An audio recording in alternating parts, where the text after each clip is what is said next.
പലപ്പോഴായിട്ട് ഞാൻ കേട്ടിട്ടുള്ളൊരു കാര്യമാണ്, കേരളം എന്ന് പറയുന്നൊരു സംസ്ഥാനത്ത് it's not an investor friendly place. നമ്മൾ എന്ത് ബിസിനസ് കൊണ്ടുവരികയാണെങ്കിലും ബുദ്ധിമുട്ടാണ്. അത് എന്തും ആയിക്കൊള്ളട്ടെ, ഒട്ടും സപ്പോർട്ടീവ് ഒരു എക്കോ സിസ്റ്റം അല്ല നമുക്കിവിടെ ഉള്ളതെന്ന്. നിങ്ങൾ ഈ കിംസ് ഇങ്ങോട്ട് കൊണ്ടുവരുമ്പോൾ അങ്ങനത്തെ എന്തെങ്കിലും ഒരു ഫീലിങ്ങോ അല്ലെങ്കിൽ അങ്ങനത്തെ ഒരു ഡിഫിക്കൽട്ടി നിങ്ങൾക്ക് ഉണ്ടായി? കേരളം നമ്മളെല്ലാവരും ജനിച്ചു വളർന്ന സ്ഥലമാണ്.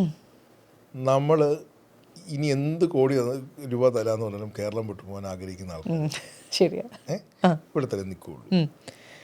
ആ നാട് ഒരു ഇൻവെസ്റ്റർ ഫ്രണ്ട്ലി അല്ല എന്ന് പറയുകയാണെങ്കിൽ ഞാൻ സമ്മതിക്കില്ല. അതൊരു തെറ്റായ ഒരു മുഖം നമ്മുടെ സമൂഹം തന്നെ പുറം ലോകത്തിന് കൊടുത്തിരിക്കുന്നതാണ്. കേരളമാണ് ഏറ്റവും ഇൻവെസ്റ്റർ ഫ്രണ്ട്ലി ആയ സംസ്ഥാനം ഇന്ത്യയിലുള്ളത്. അതിന് ഉദാഹരണം ഞാൻ പറയുകയാണെങ്കിൽ, നിങ്ങൾ കാസർഗോഡ് മുതൽ തിരുവനന്തപുരം സഞ്ചരിക്കുന്നു, നിങ്ങൾക്കിവിടെ റൂറൽ ഏരിയ കാണാൻ ഭയങ്കര കുറവായിരിക്കും. എല്ലാം അർബൻ സിറ്റീസ് ആയിരിക്കും. അതേസമയം നിങ്ങൾ കർണാടക പോകുന്നു, Bangalore of course it will be A good city. Bangalore കഴിഞ്ഞാൽ പിന്നെ കർണാടകയിൽ എന്തായിരിക്കുന്നത്?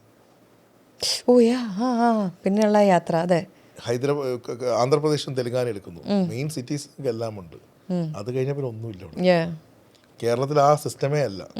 കേരളം ട്രിവാൻഡ്രം ടു കാസർഗോഡ് ഡെവലപ്ഡ് ആണ്. എല്ലാ ബ്രാൻഡും ഇന്നിവിടെ ഉണ്ട്. ഷോപ്പിംഗ് മാൾസ് ഇല്ലാത്ത ഡിസ്ട്രിക്റ്റ് ഇല്ല.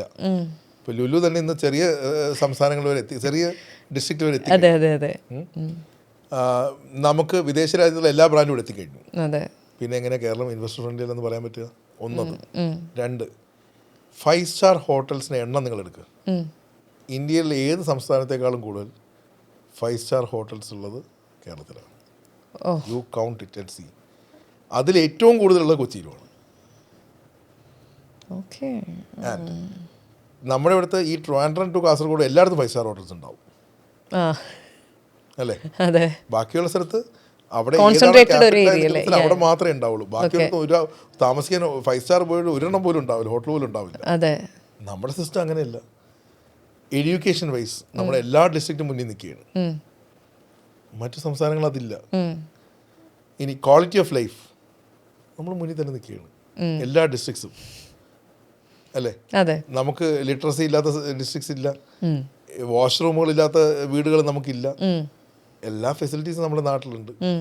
അതേസമയം നമ്മൾ നോർത്ത് ഇന്ത്യയിൽ പോയി കഴിഞ്ഞാൽ ഒരു ഡൽഹി, ബോംബെ തുടങ്ങിയ സ്ഥലങ്ങളെല്ലാം ഉണ്ടാവും. പക്ഷേ ഇത് വിട്ട് കഴിഞ്ഞാൽ അതാ സ്റ്റേറ്റ്സിൽ എന്തുണ്ട്? ഒന്നുമില്ല. അങ്ങനെ നോക്കുകയാണെങ്കിൽ this is the investor friendly state which you have all the places to explore. ഇനിയും ഇത് വലുതായിക്കൊണ്ടിരിക്കുകയാണ്. ആ ഒരു ആംഗിളിൽ നിന്ന് ഇതുവരെ ഒരു ഉത്തരം കിട്ടിയിട്ടില്ലായിരുന്നു. പക്ഷേ അത് ശരിയാണ് ഈ പറഞ്ഞ പോലെ. പക്ഷേ എനിക്കറിയത്തില്ല, ഒരു പക്ഷേ മനസ്സിനുള്ളിൽ എല്ലാ മലയാളികൾക്കും ഇവിടെ നിറയെ കെട്ടിടങ്ങൾ ബാംഗ്ലൂർ പോലെ വരണമെന്നുള്ളൊരാഗ്രഹം ഇല്ല എന്ന് എനിക്ക് തോന്നാറുണ്ട്. പക്ഷേ കേരളം, ഞാനിപ്പോഴും പറയുന്നു, കേരളത്തിൽ എല്ലാ കാര്യങ്ങളും ഗവൺമെൻറ് ഒരു ഇൻവെസ്റ്റർ പ്രോ ഗവൺമെൻറ്റാണ്. രണ്ട് മാറി മാറി വരുന്ന ഏത് ഗവൺമെൻറ് ആണെങ്കിലും ഈ ഇൻവെസ്റ്റേഴ്സ് വരണം. ജോലി സാധ്യതകൾ ഇനിയും ഇവിടെ കൂടും. ഇനിയും പുതിയ പുതിയ രീതിയിലുള്ള വിദ്യാഭ്യാസ സ്ഥാപനങ്ങൾ ഇനിയും വളരും. ഇവിടെയുള്ള ആൾക്കാർക്ക് പലയിടത്തും പോയി ജോലി ചെയ്യാനുള്ള സാഹചര്യം ഇനിയും ഉണ്ടാവും. പലയിടത്തുമുള്ള ആൾക്കാർ ഇങ്ങോട്ട് വന്ന് ജോലി ചെയ്യാനുള്ള സാഹചര്യം ഉണ്ടാവും.